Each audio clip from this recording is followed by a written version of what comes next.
Hey, what's going on, everybody? It's Jason Jenkins. Just doing an update. Hope everybody had a good Christmas and Hanukkah. And today was the first day we kind of were back in the swing of things with the team and traded most of the day today. So I want to review the move off the open, which was very similar to Friday's move.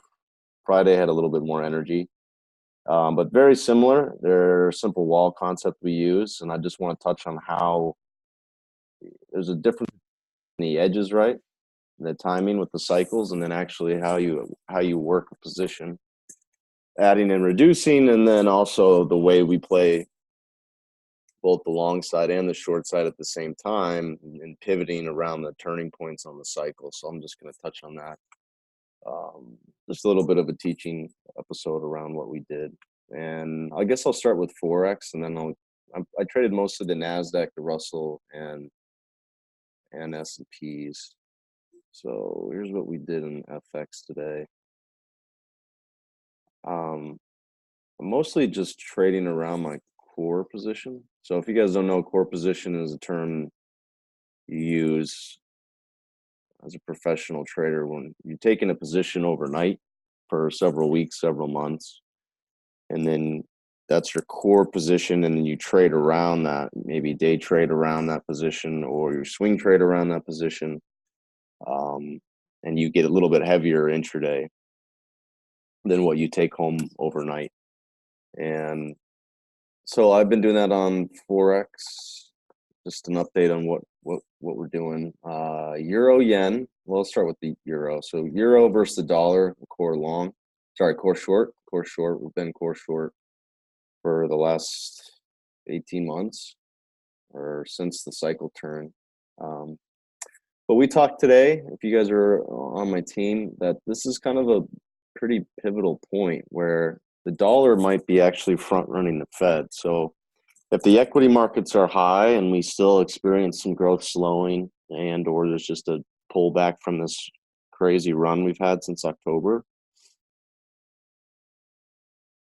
depending on how bad there was any type of risk off move or stock sell off, then obviously the Fed's going to feel the pressure, because that's really their number one indicator, is that the equity market. So if stocks come off hard, then the market starts to price in rates coming down, bonds rally, and obviously the dollar should sell off. So I think the dollar is kind of front running that already. Maybe that things aren't as good as everybody wants to think, or what the equity market's pricing in.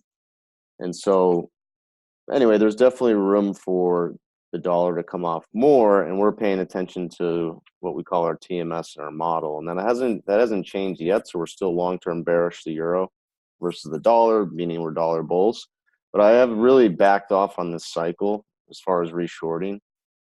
I mean, I could easily bring my average up pretty close to the market if I wanted to get aggressive, but I haven't done that yet. So I kind of want to see how this plays out, and then we're playing euro yen on the long side, and I actually took some profit Friday on the bounce, and then today we got a pullback. So I put a little bit on the long side back to work today, just a small amount, and I'm basically playing this uptrend here.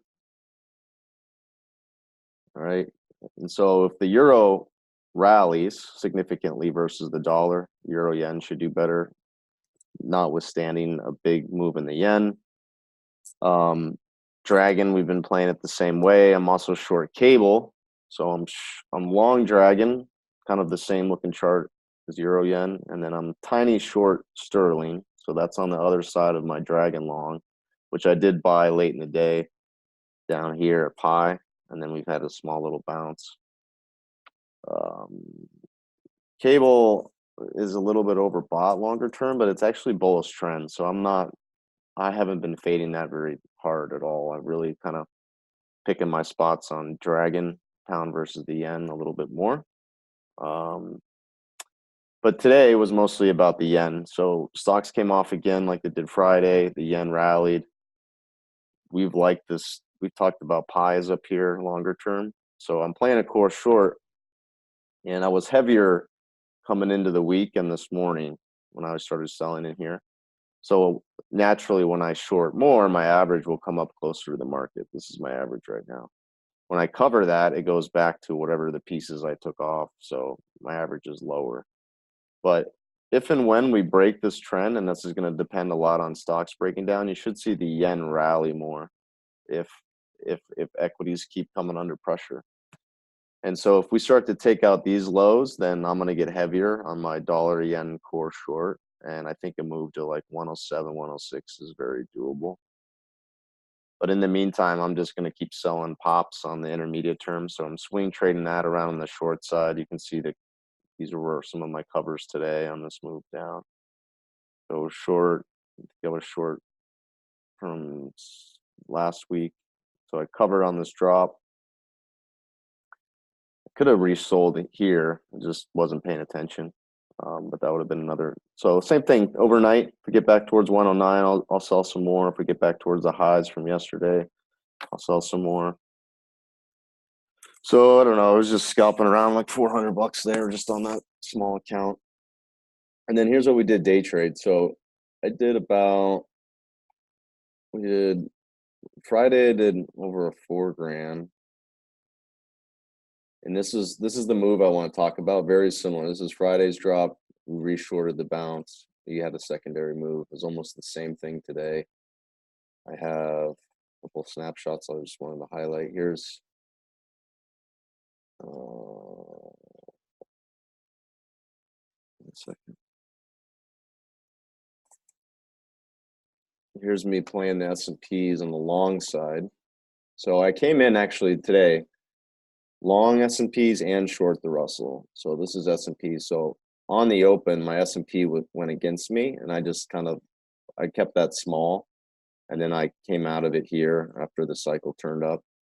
But what I was doing was making money on my short Russell and short NASDAQ.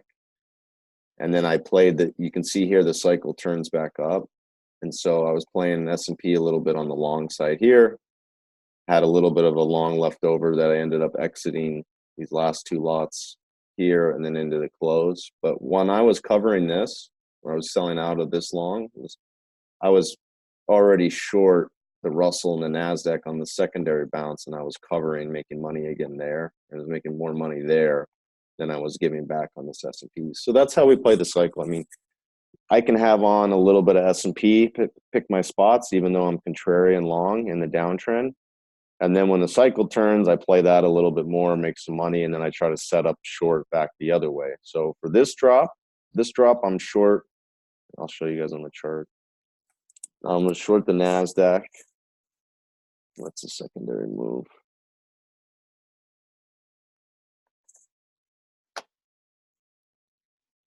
So like here's S&P, or sorry, here's the Russell. Short, added, cover, reshort the bounce, covered. And then I started setting up a little bit short again into our pie line. Pie was right around here on the bounce into the afternoon move, and then it was covering into the close basically. So what that looks like on a little bit easier of a chart to follow is Friday's move over here. I'll show basically almost very similar setups. So I like to teach this wall concept. I won't go into it too much, but this is the initial drop. We were short off the open, off our sell setups on the open, covered into the lows, and then reshort the bounce about 50% of what we call back up the wall. And then this was the secondary move Friday. So there was basically two nice drops that make money day trade. All right. And then this morning it was the same thing. Boom. Initial drop, dead cat bounce, and you have the secondary drop. So if you just were trying to say, oh, I'm trying to trade the candles on one lots here and there, in and out, much more difficult versus working the position. So we're a little bit higher frequency as far as more trades, more lots. That's the directional move, really. So the way, like today, on the Russell, once I see this forming, this bearish candle, we went short. recover as you get oversold into the lows. There again, this was a bounce to short into secondary move. And then after this initial open, 30 minutes to an hour, that's a really good burst of energy. And then from there, a lot of times you'll have to sit through a full 15-minute or 30-minute cycle. So this, you can see here, this cycle turns back up. All right, you can even go to the 30-minute, turns back up. All right. So you kind of have to sit through it. 15-minute turn first, like it always does. But this is essentially the 2-hour move bounce before you get another drop. And that's S&Ps.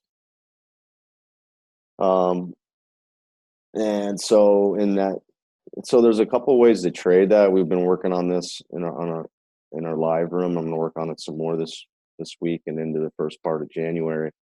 But catching this initial move with the trend, and then there is opportunity to set up a little bit contrarian long, and then coming in here and noticing the 1-minute trend going bullish, and then being a little bit more active for that particular cycle with the 1-minute, 5-minute trend. So there's higher lows here that I was working. So buying here, coming out of some, buying some back, coming out of some, coming out of some. Here's a pie line, cycle away, cycle back to it. And then you start going the other way on your other pairs if you're still long. And you start to kind of back off of any longs once this starts to change here. So that's how you trade both sides. That's how we do it. It's a balance. It's kind of an art. But it's also a little bit less risky when you have both sides of the market on in case you get headlined. And then it just comes down to how you work your positions and your risk management. Anyway, guys, have a great rest of your evening. And I'll see some of you guys in the morning.